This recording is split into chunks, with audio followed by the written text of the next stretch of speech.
O pior incêndio da história de Los Angeles. Vim até aqui para investigar várias coisas. Número 1, todas as teorias da conspiração que surgiram em torno dessa tragédia.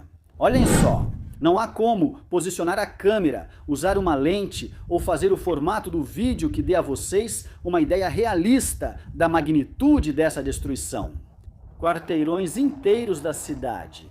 Você pode ir de quadra em quadra, isso não acaba, é sufocante. Só de pensar no dano material, na perda humana, na contaminação, no tempo que vai levar para reconstruir tudo isso, é que é inimaginável.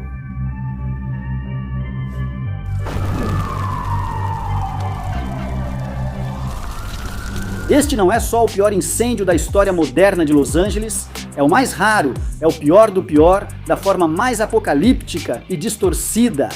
É a tragédia em que vi menos empatia. Dizem que é porque as vítimas são ricas, mas nem todos são. Também é um dos mais mortais da história da Califórnia, o estado mais importante dos Estados Unidos. Mas o que piora é que as pessoas estão gostando, estão zombando. E pior ainda, não podia faltar a desinformação e pessoas que usaram essa tragédia para ganhar votos, pontos políticos e atacar grupos marginalizados. Vamos ver todas essas tristes conspirações e as que realmente são verdadeiras, todas explicadas. Olhem, vejam toda essa destruição, tudo nessa esquina, naquela outra esquina, mas aqui está intacto. Por quê? Por quê? Este prédio está intacto e todo o resto ao redor está completamente destruído? Este incêndio queimou 12.000 estruturas entre casas e prédios. 12.000! Para colocar em perspectiva, uma cidade pequena de 50.000 habitantes tem aproximadamente 10.000 casas evacuando. 200.000 residentes, dos mais ricos do mundo e dos mais pobres. Também desde as celebridades com as vidas mais confortáveis e privilegiadas, até os mais vulneráveis, que são seus empregados. E é isso que contribui para o quão estranho e surreal tudo isso é, andando por toda essa devastação. Percebi algo, como dizemos no México, caiu a ficha para mim. Algo que eu não percebi.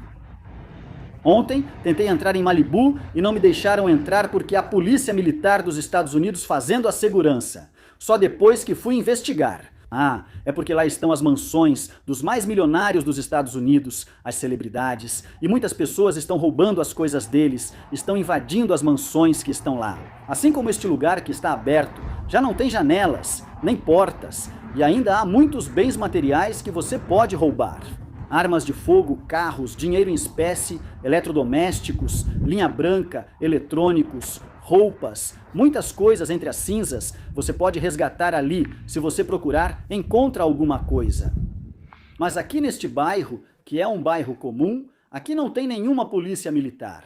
E aqui também tem muitas coisas que você pode roubar. Se eu quisesse, eu entrava aqui, procurava entre as cinzas e encontrava alguma coisa.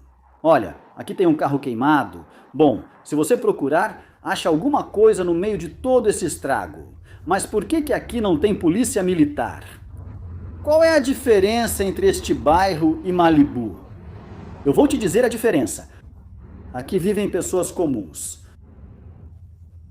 Afro-americanos, hispânicos, e em Malibu vivem ricos que pertencem ao 1% e são brancos. Me chame de preconceituoso, mas acho que essa é a razão. É muito triste e piora porque eles podem simplesmente ir para outra mansão. As pessoas que moram em Malibu, essa não é a única casa delas. Elas têm uma segunda, terceira, quarta casa para onde podem ir e as pessoas desse bairro não. E com o custo da moradia aqui, essas casas são a única coisa que eles têm, são o patrimônio deles, são tudo. Gerações, avós, pais e filhos colocaram todo o seu trabalho e economias em uma casa aqui e perderam tudo. Mesmo após perderem, não colocam vigilância, diferente de Malibu, onde já perderam uma de várias propriedades. Assim, a desigualdade aumenta ainda mais em desastres naturais. É que está muito pesado estar aqui, está muito difícil. Olhem, de todas as zonas de desastre que já visitei na minha trajetória nas redes, esta é realmente única. Porque você anda por uma rua e vê isso. Uma das cidades mais importantes do mundo foi dizimada.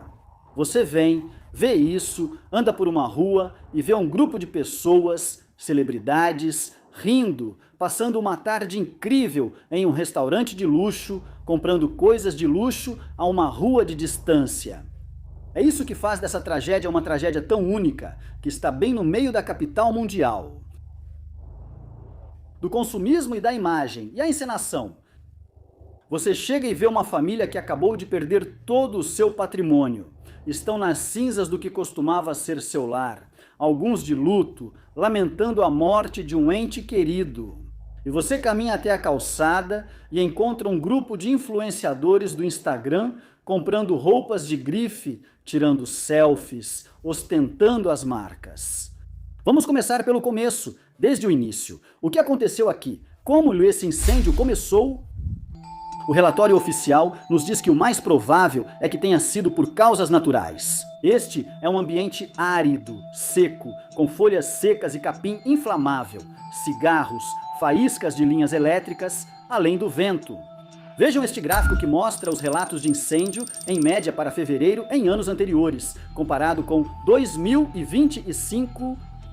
Agora vejam este gráfico que mostra o aumento na temperatura média na Califórnia. Ao ver esses números, já sabemos que aqui não há nada fora do normal, tudo faz sentido. Mas há pessoas que não veem dados, e sim oportunidades de espalhar sua propaganda, que se espalhou mais rápido que o fogo. Vamos ver onde começaram os incêndios e as áreas afetadas. Se vocês olharem, são bairros de ricos, mas nem todos que moram aqui são ricos. Também são áreas com celebridades, políticos e empresários poderosos. E embora nem todos os afetados aqui sejam, isso não impediu a desinformação. Parece exagero, parece teoria da conspiração. Mas olhem, vejam, não é por exagerar. Completamente destruído, destruído, destruído, destruição, destruição, destruição, destruição, toda a colônia, todo o bairro completamente destruído, cinzas, cinzas, cinzas, cinzas. E aqui a grama verde, nem os galhos das árvores queimaram. Ali está a bandeira americana, ou seja, porque tem pessoas que dizem para não termos empatia por eles, porque são ricos, são milionários, aquilo costumava ser mansões e, portanto, não merecem nossa empatia. Eu penso, como não ter empatia por quem perdeu um ente querido e sua mansão? Sim, mas é que eles por anos vêm se beneficiando, são a classe que está no topo. Eu vinha no avião olhando as áreas queimadas e é uma escala que eu nunca tinha visto, muito maior do que a destruição que vi no Havaí. Essa tragédia é um mosaico entre as pessoas mais privilegiadas do mundo, que têm uma vida invejável. E as pessoas que estão de luto estão vivendo no mesmo quarteirão, na mesma vizinhança. Não tenho palavras para explicar o que é estar aqui. Olhem, esse incêndio materializa o que está acontecendo no mundo agora. Nos dá uma imagem viva, palpável, com evidências da falta de empatia. E só ele me importa. Meu bem-estar já não é um conceito abstrato, agora você pode vir e tocar. Nos dizem que a empatia já desapareceu nesta geração. E aqui você pode vir gravar um vídeo exatamente sobre isso. Enquanto essas casas queimavam por semanas, milhares de turistas e outros moradores tiravam fotos sorrindo, saíam para dançar e compravam roupas de luxo a poucas ruas dali. Portanto, a maior tragédia aqui não é o incêndio em si, mas sim o comportamento e a mentalidade que esse incêndio nos revelou. Bem, agora vamos ver todas as teorias da conspiração que surgiram em torno dessa tragédia. Vamos começar dizendo que isso foi irresponsabilidade por parte de Joe Biden, porque ele roubou a água. Não defendo nenhum político, tanto Joe Biden quanto Trump e todos os partidos e todos os presidentes do país. Para mim, tanto faz. Pronto. Só estou informando que o presidente do país não tem controle, acesso ou jurisdição sobre os bombeiros ou a água regional daqui. É 100% independente, administrado pela prefeitura local. Um presidente não pode vir aqui e cortar a água. Isso foi culpa da agenda UOC, que exige que as organizações contratem pessoas membros da comunidade LGBT. Sim, a chefe dos bombeiros é lésbica, sim. Existem agendas que obrigam as pessoas a contratar um número mínimo de pessoas LGBT.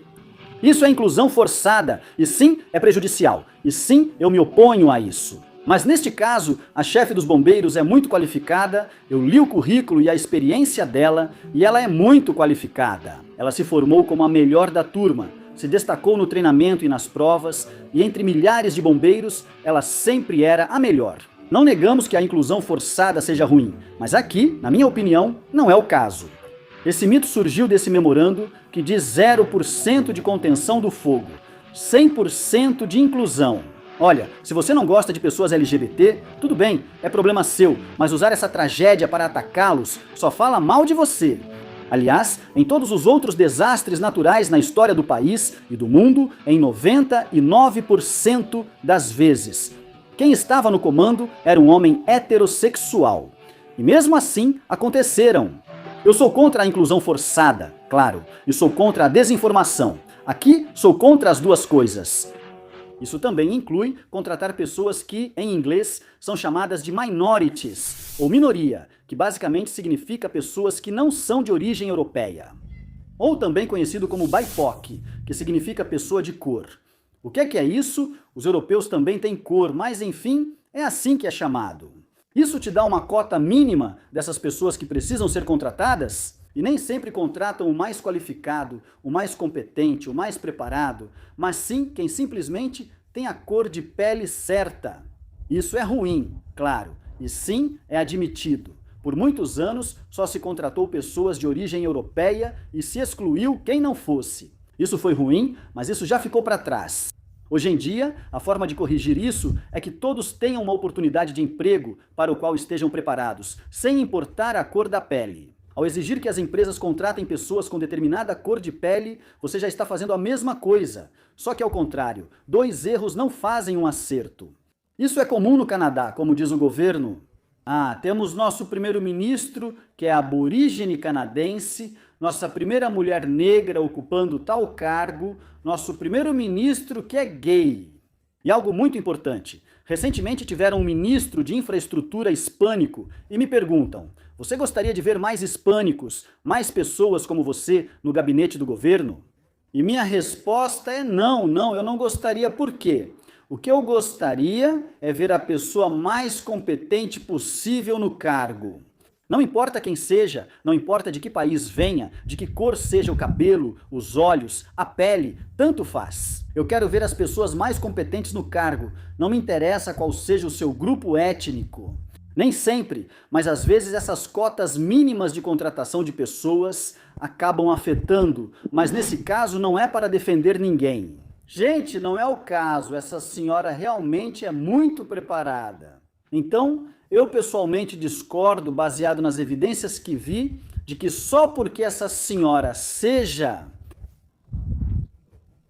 já não conseguiu fazer bem o seu trabalho. Eu discordo. Eu vejo isso como pessoas ignorando o aquecimento global, ignorando que a população explode e o fornecimento de água não. E em vez de levar essas ameaças a sério, atacam quem lhes vem à cabeça. Agora aqui, algo igualmente triste. Assim que a tragédia começou, não perderam tempo em começar a se atacar politicamente. Isso é culpa dos conservadores, isso é culpa dos liberais. E ainda mais triste, quando a ajuda começa a chegar, os políticos começam de novo. Isso é graças a nós, os conservadores, isso é graças a nós, isso são os liberais. Essa ajuda é graças a nós, os de direita, isso é graças a nós, os de esquerda. Ambos os lados começam a assumir o crédito pela ajuda que existe e a atacar o outro. E a te dizer, se não fosse pelo outro, essa tragédia nunca teria acontecido. Isso já é chegar muito baixo. Podiam ao menos esperar até que todos os restos humanos fossem resgatados. Pelo menos isso, esperem até que isso termine para começar a promover seu partido político. E ao fazer isso, só estão conseguindo que a população passe a se odiar uns aos outros. Veja, digamos que você é um seguidor de Trump e assiste essas notícias da Fox aqui nos Estados Unidos, a Fox News, que dizem que é culpa dos liberais. Veja o que aconteceu, veja a má administração deles. Você já os odeia. E agora, digamos que você não é um seguidor de Trump e vê nas notícias que dizem que é culpa do Trump. Por demitir todas essas pessoas, veja o que aconteceu, o que acontece, você já odeia todos os seguidores dele e assim o ódio continua se perpetuando dentro da nação. E se isso continuar acontecendo? Gente, não é exagero, os Estados Unidos vão ter outra guerra civil. Isso é muito sério, estamos falando de perdas materiais de bilhões de dólares. Temos pessoas que perderam a vida. Se a mídia dos Estados Unidos não adotar a prudência e parar de semear o ódio entre a sua população, eles vão ter uma guerra civil que foi culpa dos judeus. Isso ocorreu devido à ajuda econômica dos Estados Unidos à Ucrânia e Israel. Bem, também por causa de uma família judia que tem uma plantação de pistaches. Novamente, não há nenhuma conexão direta entre o fornecimento de água para incêndios e a irrigação.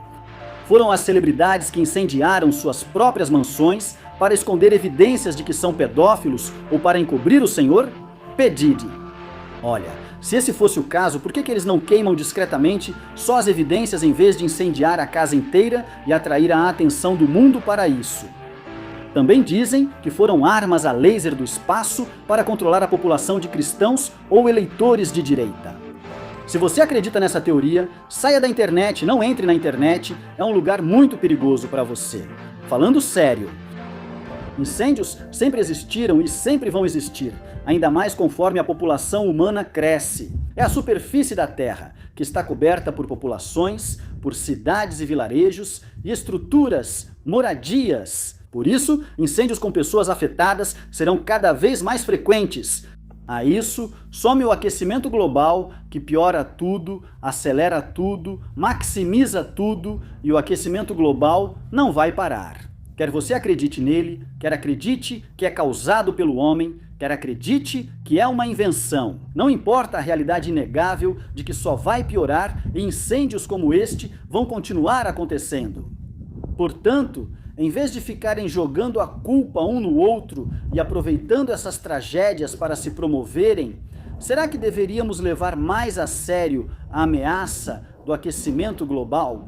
E esperamos que ambos partidos, em todo o mundo, candidatos e políticos, possam deixar de lado seus partidos políticos e colocar a dignidade dos seres humanos em primeiro lugar. E que possam perceber que trabalhando juntos, oposição e governo interino é muito mais eficaz para deter tragédias como essa, preveni-las, controlá-las e reduzi-las. Porque, afinal de contas, é para isso que os contratamos. Eles trabalham para nós. A proteção e o bem-estar civil são sua única função. Agora, a minha opinião final não foi nenhuma dessas teorias. Olha, os bombeiros são treinados para apagar uma casa em chamas, talvez 2, 3, mas não uma cidade inteira. Antes de inventar coisas, devemos respeitar o trabalho dos bombeiros, que arriscaram a vida para ajudar. Eles não merecem ser insultados com teorias inventadas. Que a coragem esteja com você e nos vemos na próxima!